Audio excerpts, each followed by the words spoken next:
Hey everybody, Patrick with Trip to Canine and of course Twix. I hope you're all having a wonderful day. Today is episode 28 of Trip to Canine's Tuesday Training Tips. Today we're going to talk about stress builds strength. From what I've seen and from what I've heard from a lot of other colleagues of mine, those owners who shower their dogs in love and affection without also establishing structure, sharing appropriate consequences, or giving their dogs clear guidance as to what is and is not appropriate behavior because they fear messing up their dog, end up with the most messed up dogs.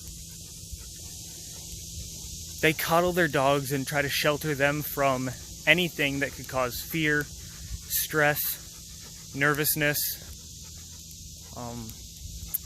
anything that they think would be negative to the dog. But all they end up with is a stressed out, fearful, nervous, freaked out, insecure dog. Why is that? Because those dogs have never been shown or been able to appropriately cope with those adversities. They've never been around them. They don't know how to deal with them. It's the same thing with people. It's your job as the owner to set your dog up for success. You cannot do that by coddling them and sheltering them from the world. The world doesn't care if you don't want your dog to experience stress. The world is stressful. The world is going to throw things your way and toward your dog that you are not ready for. The best thing you can do is expose your dog to those stressors, in different environments, and build their strength, build their confidence. Think of it like people going to the gym, people working out. If you don't do anything, your body can't do anything. If you do not expose your body to the stress of working out, of adding weight, starting with a little, then adding more and more as your body becomes used to that stress and builds up strength. If you never start, you can never become what you possibly could. And that's the thing with dogs. If you don't expose them to different things, you don't know what kind of dog you have until they are put in those situations. And the only way to find out or to tap in to that amazing dog that you have is to apply stress to them. Now, I am not saying that if your dog has problems with crowds, you should immediately take them to a rock concert and stand in the middle of the crowd. I'm not saying that. Same thing with people at the gym. If you put on too much weight, too much stress on your body, you can break yourself. Okay? It ends up doing more harm than good.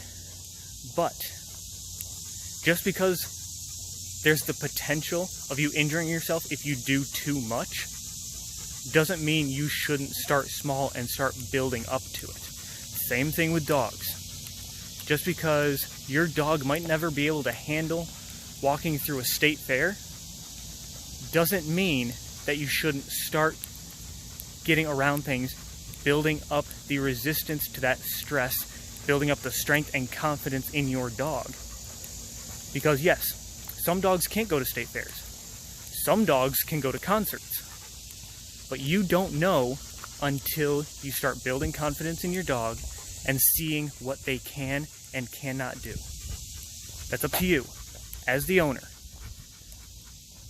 to push your dog, apply some stress, see what they're capable of. I mean, all these triathletes, you think they just ended up that way? No. They put in the time, effort, the stress on their bodies, Olympic athletes, any athlete really. Anybody who has accomplished any great thing in their life has only done so through the application of stress, learning to deal with that stress, and pushing themselves farther to see what they're fully capable of.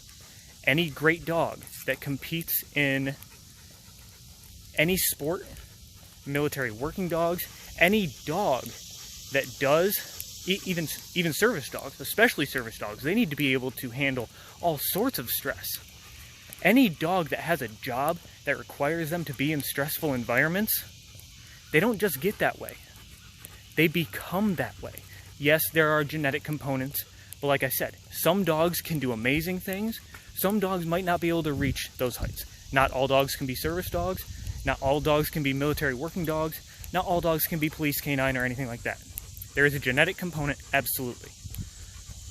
But those dogs didn't just pop out of their mother that way. They had to be trained as well.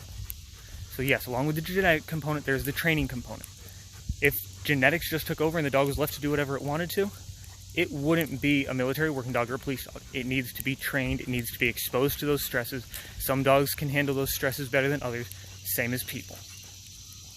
But, like I said, you don't know what your dog can do or how amazing your dog can be until you try, until you push them a little bit, give them a little bit of stress, see how they handle it, see if you need to back off and do a little less stress, see if they're fine and you can go to more stress. But you need to find out. That's your job as their owner. Set them up for success. You cannot do that by babying them, by coddling them, and by trying to shelter them from the world. I hope you all have a wonderful day. Get out there, train your dogs, have some fun. It's like 83 degrees out here and it's 10 in the morning. And yeah, he's warm. I'm sweating, but do what you can. Beat the heat. Work inside if you have to. But train your dogs and have some fun, because training never ends.